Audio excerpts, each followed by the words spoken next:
जी तो dear students, अब हम अपने 7th पॉइंट के बाद यानी कि इन्वर्टेड वर्ब ऑर्डर जिसको हम इन्वर्जन भी कहते हैं, उसके बाद हम नेक्स्ट पॉइंट पे आते हैं सब्जेक्ट वर्ब एग्रीमेंट के, which is quite an interesting point and that is subject verb agreement in a relative clause. तो रिलेटिव क्लॉज ज़रा प्योर ज़रा टेक्निकल टर्म हो जाती है ग्रामर की, तो इसको आप ये समझ लें कि वो clause that starts with who, which और दैट, और दैट फॉलोज अ नाउन, जो नाउन के बाद हो और हु, विच और दैट से उसका आगाज हो रहा हो।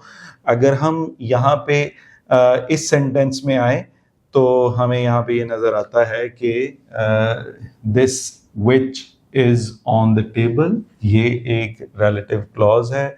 और अगर यहाँ पे देखें हु चीट और चीट्स अदर, ये हमारी एक रिलेटिव क्लॉज है। और इस सेंटेंस में आए तो who knows the answer, ये एक रिलेटिव क्लॉज है।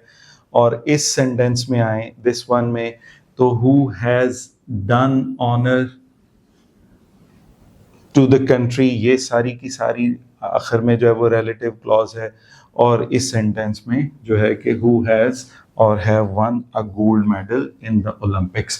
तो आप देख सकते हैं इन सब में ये इस क्लॉज का आगाज विच से है, इस क्लॉज का आगाज हु से है, इस क्लॉज का आगाज भी हु से है, इस क्लॉज का आगाज भी हु से है, इस क्लॉज का आगाज भी हु से है। और हमने ये प्रोनाउन के टॉपिक में पढ़ रखा है कि इन सब की जगहों पे हम यहाँ पे दैट का इस्तेमाल भी कर सकते हैं।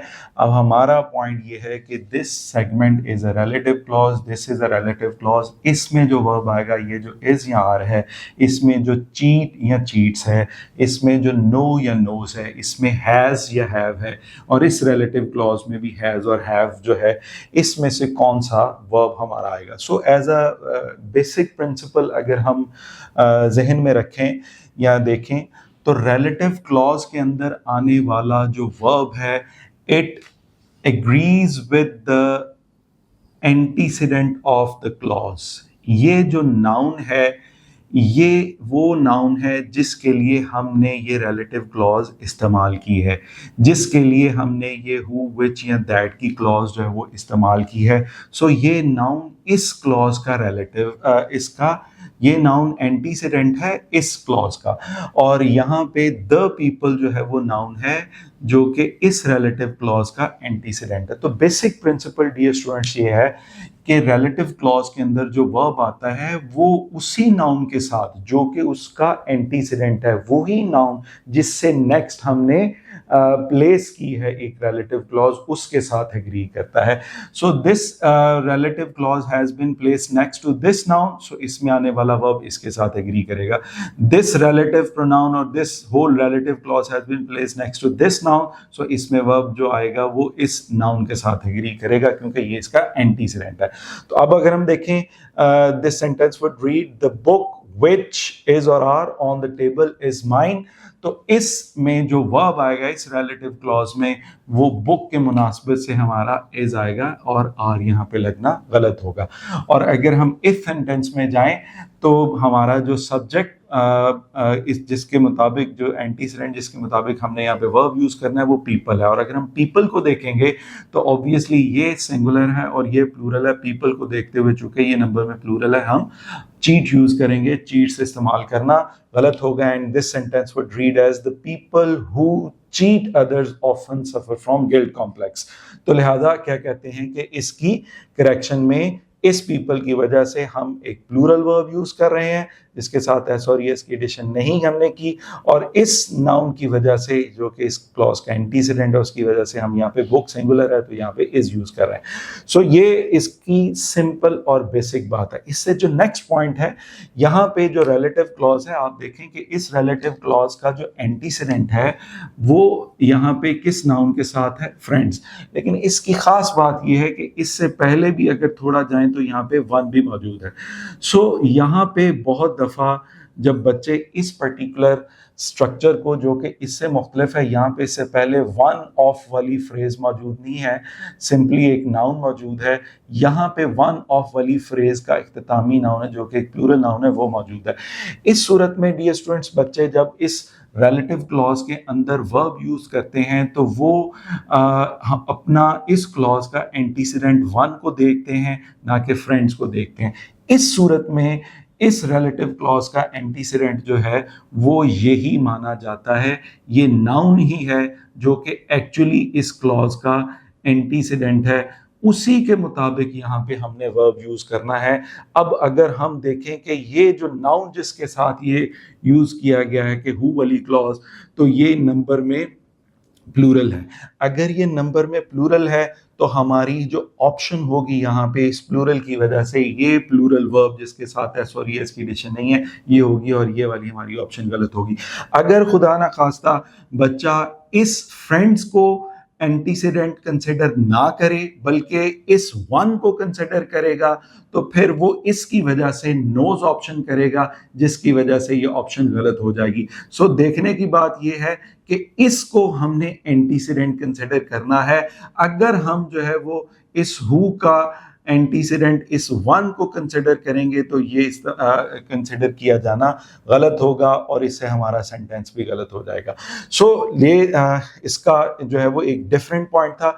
इसका जो है वो फर्दर हमने अगर देखें, इसी बात को थोड़ा एक्सटेंड करके आगे ले आए तो हम आजकल अरशद नदीम साहब के चर्चे भी हैं। So Arshad Nadeem is one of the athletes, तो ये एक रिलेटिव क्लॉज है, तो इस रिलेटिव क्लॉज का जो एंटीसीडेंट है वो एथलीट्स है, सो ना के वन है। अगर ये है सो हम इस एथलीट्स के मुताबिक इसमें वर्ब यूज करेंगे, then the sentence would read as Arshad Nadeem is one of the athletes who, तो चूंकि ये प्लूरल है तो हमारी सही ऑप्शन हैव होगी, ना कि हैज। तो सेंटेंस ऐसे बनेगा, Arshad Nadeem is one of the athletes who have done honour to the country. So इस तरह से हम इसको देखेंगे। लेकिन इन्हीं जो हमने पॉइंट पढ़ा है उसकी एक्सेप्शन की तरफ चलें, ये भी ऑलमोस्ट वही सेंटेंस है, लेकिन इस सेंटेंस में इस दफा हमारे पास जो डिफरेंट पॉइंट है वो ये द ओनली है। अब ये द ओनली, बाकी structure one of the Pakistani athletes almost वही है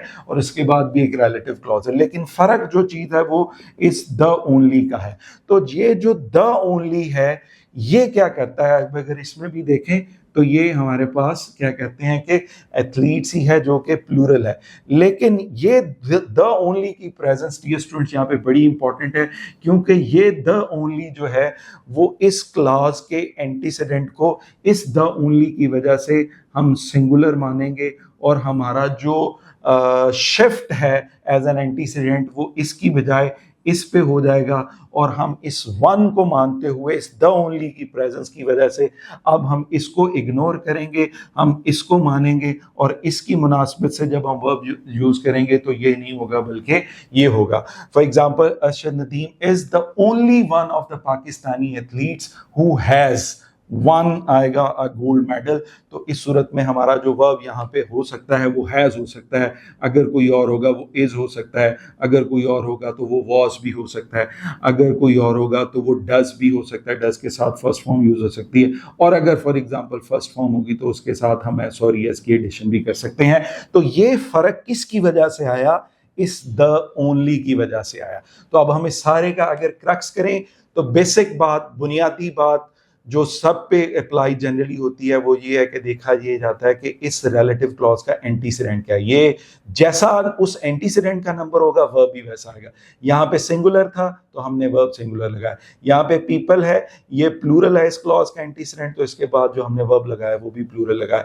वन ऑफ वाली फ्रेज की सूरत में जनरली हम वन को एंटीसीडेंट नहीं मानते, ये हमने क्रॉस किया है, बल्कि उसके इख्तितामी नाउन को एंटीसीडेंट मानते हैं। तो उसका इख्तितामी नाउन वन ऑफ वाली फ्रेज का हमेशा प्लूरल ही होता है, तो लिहाजा इसमें जो वर्ब आएगा वो प्लूरल होगा, इसीलिए हमने नोस को क्रॉस किया और नो को किया एस के बगैर वाले को। और यहाँ पे भी एग्जैक्टली वही बात है, यहाँ पे एक्सेप्शन की बात के द ओनली अगर आ जाए तो फिर क्लॉज के अंदर आने वाला वर्ब जो है वो हमारे लिए सिंगुलर हम वन एंटीसीडेंट बन जाता है और सिंगुलर वाला वर्ब यूज करेंगे हैज, इज, वाज, डज के साथ फर्स्ट फॉर्म, वर्ब की फर्स्ट फॉर्म के साथ एस और यस की एडिशन हो सकती है।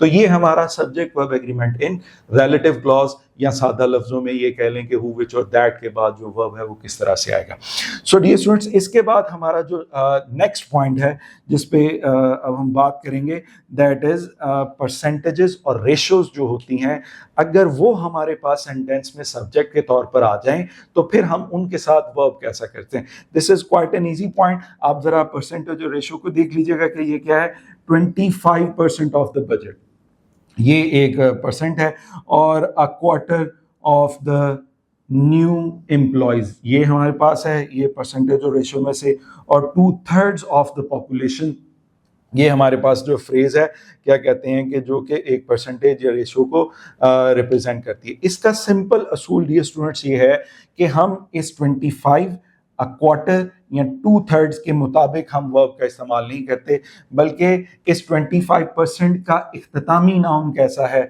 इस अ क्वार्टर ऑफ का जो इख्तितामी नाउन है वो कैसा है, ये अगर आप देखें तो ये एम्प्लॉयज है, ये प्लूरल है, और अगर आप इसको देखें इस परसेंट के बाद वाला जो नाउन है ये बजट है, तो बजट बेसिकली अनकाउंटेबल या काउंटेबल भी हो सकता है, ये कह लें चलें यहाँ पे ये सिंगुलर है।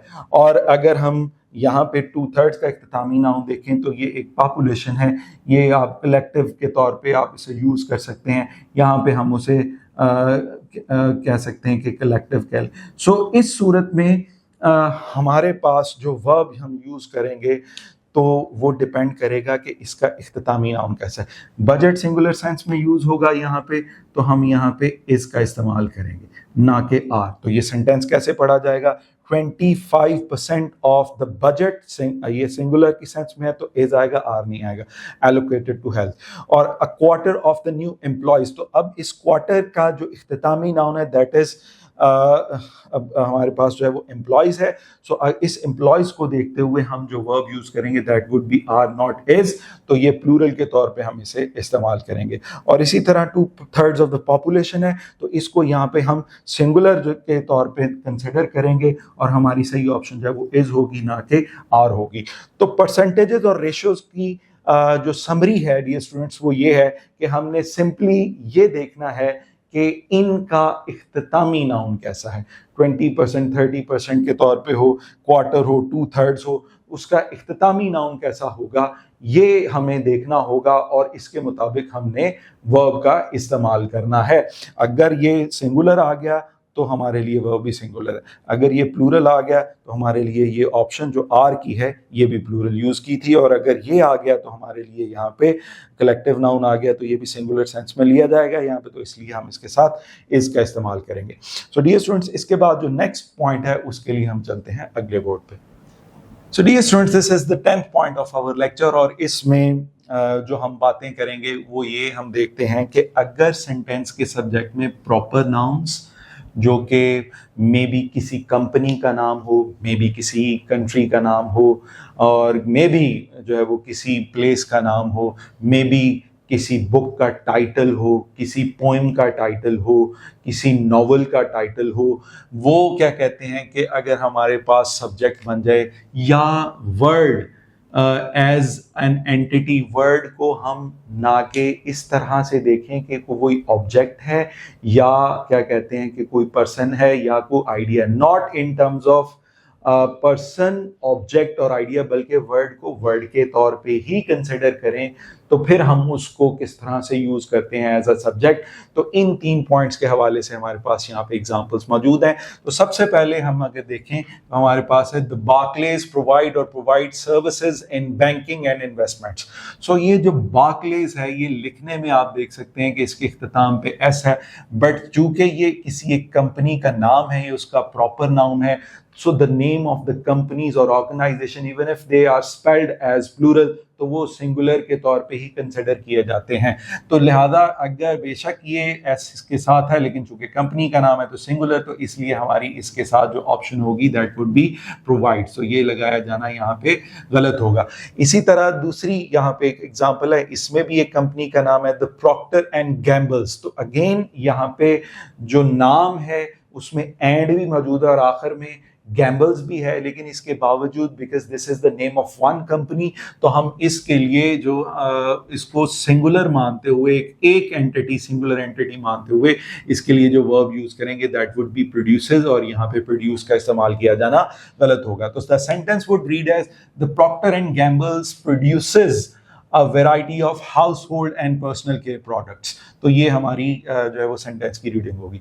और अब इस से आगे एक सेंटेंस में आ जाएं, तो इस सेंटेंस को मैं पहले पढ़ता हूं ताकि आपको समझ आए कि ये लफ्ज यहाँ पर पेरेंट से मुराद पर्सन्स नहीं है, यहाँ पर पेरेंट्स एक लफ्ज की हैसियत से हमने यूज किया है। फॉर एग्जाम्पल ये सेंटेंस हमें क्या कह रहा है, parents is or are a more formal term than folks.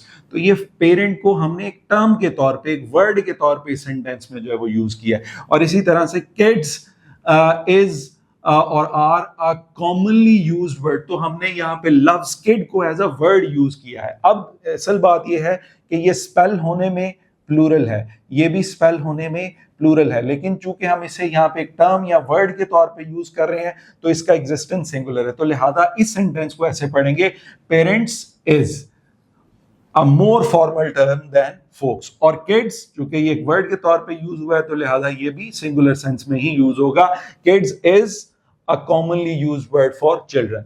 तो ये इसकी सिलसिले की ये इस पर्टिकुलर जो है वो पॉइंट की एग्जांपल होगी। और इसी तरह जो टाइटल्स फॉर एग्जांपल हमारे बन जाए, जो बुक्स के हो सकते हैं, पोएम्स के हो सकते हैं, नॉवेल्स के हो सकते हैं, तो उनके हिसाब से भी अगर हम देखें, for example the Canterbury Tales, ये टाइटल है एक क्या कहते हैं बुक का। तो अब बेशक ये स्पेल होने में इसके साथ ऐसा है, लेकिन चूंकि एक बुक का टाइटल है तो हम इसे सिंगुलर मानेंगे, तो इसके साथ हमारा वर्ब जो है वो इज होगा।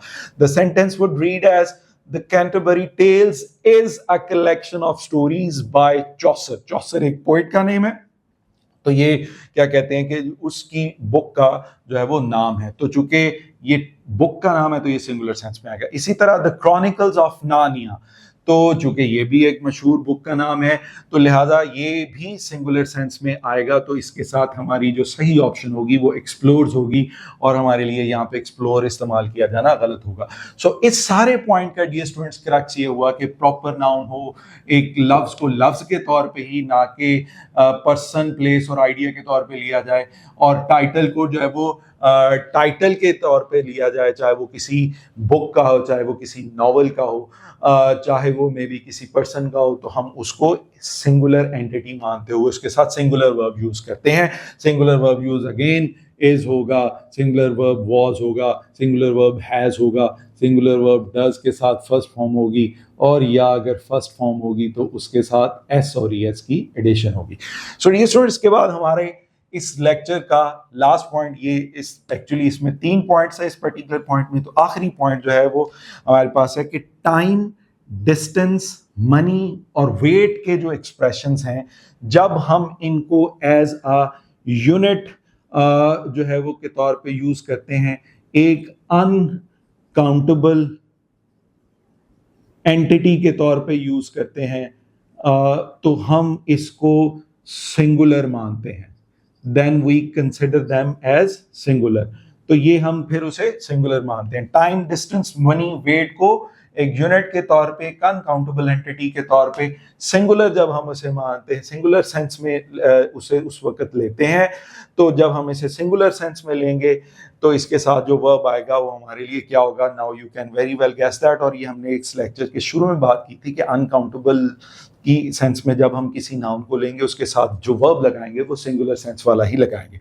सो यहाँ पे देखिएगा कि 5 पाउंड्स, तो हमारे लिए इसमें से अगर चूंकि हमने कहा कि ये सिंगुलर मानेंगे तो 5 पाउंड्स के लिए फिर ये वर लगना गलत है, तो ये वॉज होगा। 5 pounds was the weight of the package.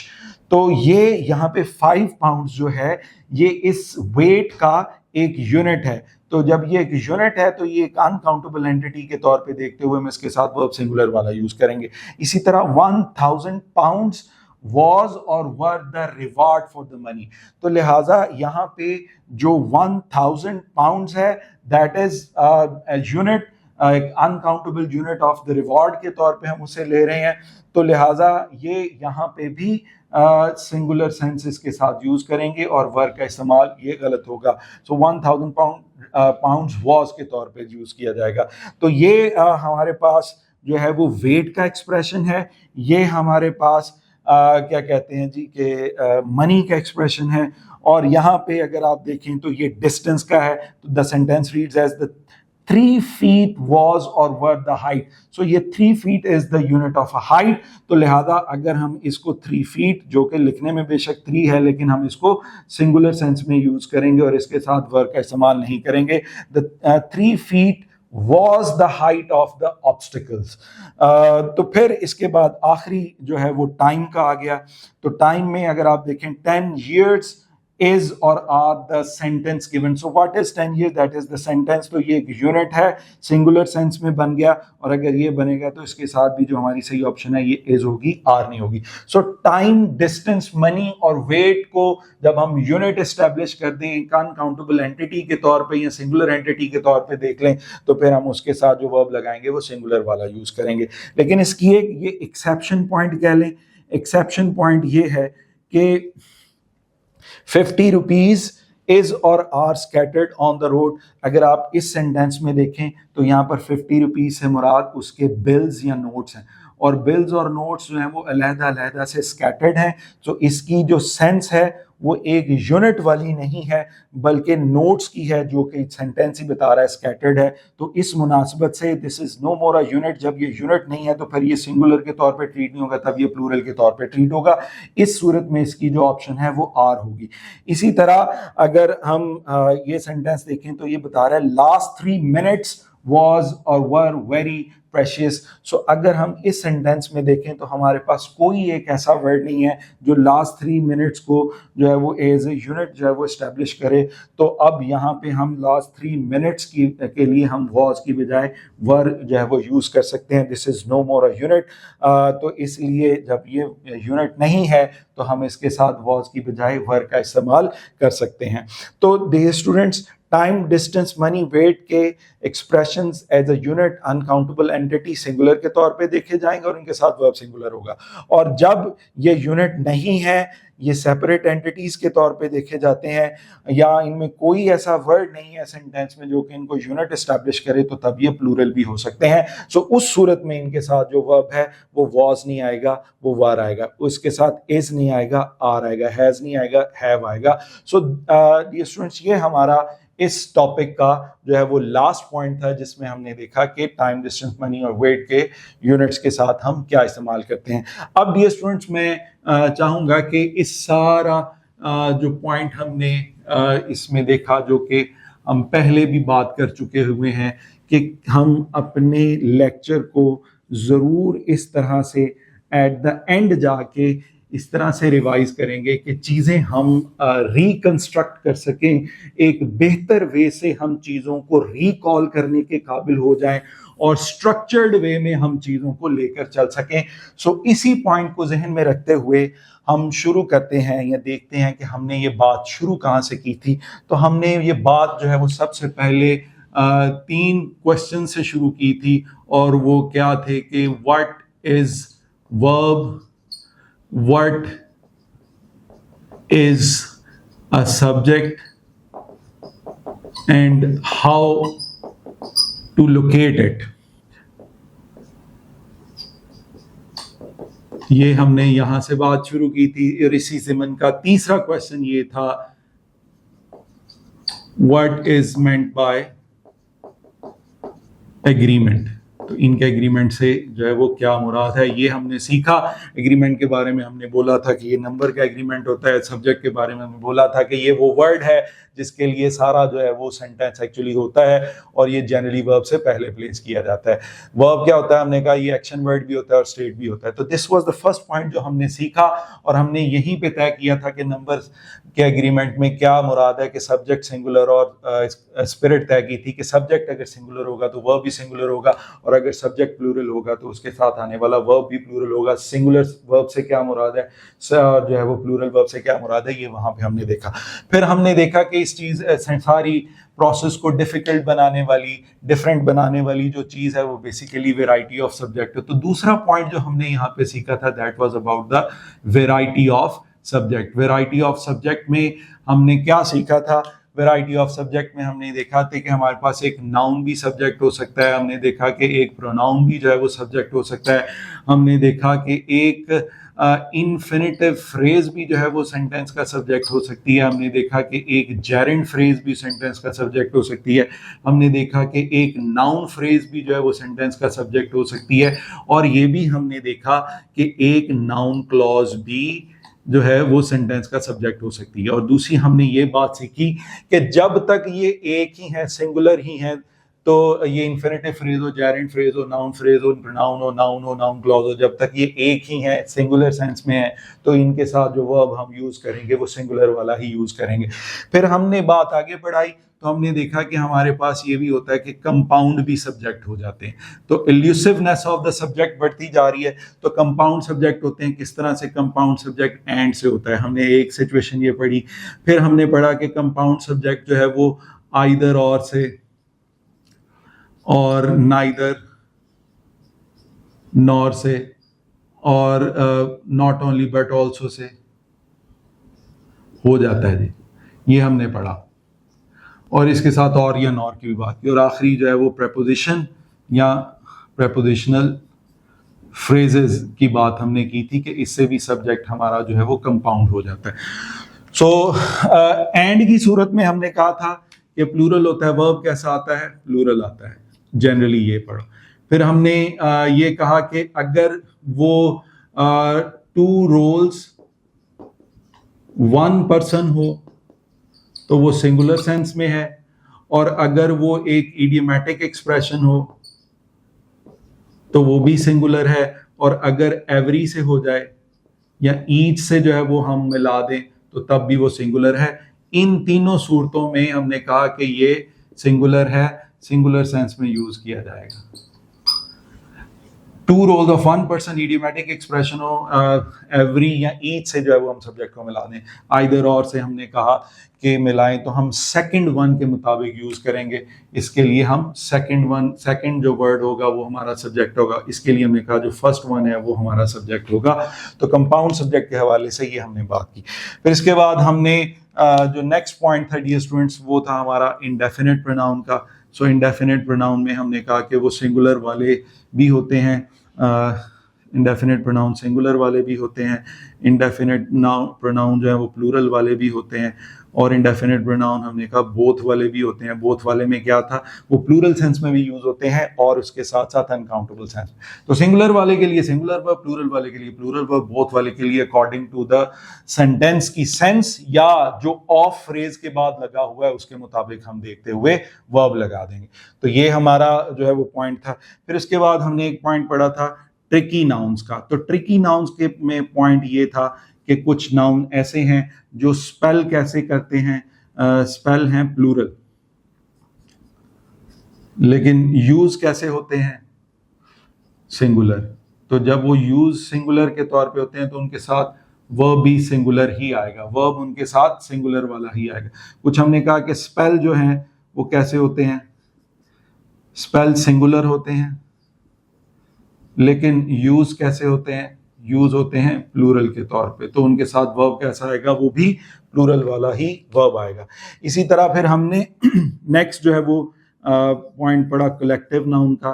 तो कलेक्टिव नाउन के बारे में हमने ये कहा कि हम उसको कैसे देखते हैं, हम उसे एक यूनिट के तौर पे देखते हैं या हम उसे इंडिविजुअल्स ऑफ अ ग्रुप के तौर पे देखते हैं। सो अगर हम उसे इन यूनिट के तौर पे देखते हैं तो वो सिंगुलर है, इंडिविजुअल्स ऑफ अ ग्रुप के तौर पे देखते हैं वो प्लूरल है। सो इसी में हमने द मेजॉरिटी ऑफ वगैरह की भी बात की थी कि उसके आखिर में जैसा नाउन आएगा वो हम उसके मुताबिक यूज करेंगे। फिर हमने इन्वर्जन की बात की। इन्वर्जन के हमने 4 पॉइंट्स जो है वो डिस्कस किए कि 4 पॉइंट्स इन्वर्जन के होते हैं, और हमने कहा क्वेश्चन में इन्वर्जन होती है, हमने कहा कि देयर या हेयर वाले सेंटेंसेस में इन्वर्जन होती है, हमने कहा इसके अलावा जो नेगेटिव एडवर्ब्स होते हैं उनसे इन्वर्जन होती है, और हमने कहा कि एडवर्ब ऑफ प्लेस से जो है उससे भी जो है वो इन्वर्जन हो सकती है। सो हमने कहा कि इन्वर्जन का बेसिक प्रिंसिपल ये है कि सब्जेक्ट लोकेट करें तो सब्जेक्ट का जैसा नंबर है उसी के हिसाब से हमने वर्ब लगाना है। सो ये इसमें बेसिक पॉइंट था। फिर हमारा नेक्स्ट पॉइंट था जो है रिलेटिव क्लॉज वाला, कि रिलेटिव क्लॉज के अंदर जो है वो वर्ब कैसा आएगा, यानी कि आफ्टर, हु, विच और दैट। तो इसका हमने कहा कि जनरली जिस नाउन से ये नेक्स्ट प्लेस की जाती है अमूमी बात यह है कि उसी नाउन के मुताबिक यूज करते हैं। एक एक्सेप्शन हमने पढ़ी और वो एक्सेप्शन थी द ओनली की। The only one of friends अगर हो तो ये मिसाल के तौर पे इसके सूरत में हमने कहा कि जो वर्ब आएगा उस क्लॉज के अंदर वो ऑलवेज सिंगुलर ही होगा। सो ये क्या कहते हैं कि हमारा इसमें पॉइंट था। फिर इससे जो नेक्स्ट हमारा पॉइंट था दैट वाज परसेंटेजेस और रेशोज का। हमने कहा जी कि परसेंटेजेस और रेशो का मामला ये है कि इनका इख्तितामी नाउन जैसा है वैसा ही हम वर्ब यूज करेंगे। और इसके बाद हमारा जो नेक्स्ट पॉइंट था वो टाइटल्स का, प्रॉपर नाउन्स का या वर्ड्स का था। तो हमने कहा ये सिंगुलर ही होते हैं, तो इनको हम सिंगुलर के तौर पे यूज करेंगे। और आखिरी हमने कहा कि time, time, distance, money, weight, जब ये एक यूनिट है तो ये सिंगुलर के तौर पे ट्रीट किए जाएंगे और जब ये यूनिट नहीं है तो फिर हम इसको प्लूरल के तौर पे ट्रीट करेंगे। तो ये हमारे सारे लेक्चर की समरी है। सो इस समरी का फ़ायदा ये है कि आफ्टर रीडिंग और आफ्टर लर्निंग द लेक्चर इस सारे पॉइंट्स को आप फिंगर टिप्स पे कनेक्ट करना सीख लें, तो इससे आपका सारा लेक्चर रिकॉलेबल हो जाएगा। और जब फिर आप इसको प्रैक्टिस करेंगे अपने सेंटेंसेस पे तो you will keep on learning new things. तो इससे आपको रिकॉल करना इस अंदाज से भी कि आफ्टर प्रैक्टिस जो आपको गलतियां नजर आती हैं आप इनमें से जो भी पॉइंट में वीकनेस चल रही है उसको आप स्पेसिफिकली देख सकते हैं। So dear student, this was all subject verb agreement. Thank you so much for patience listening. इंशाल्लाह, अल्लाह हाफिज। इंशाल्लाह मिलते हैं अगले लेक्चर में।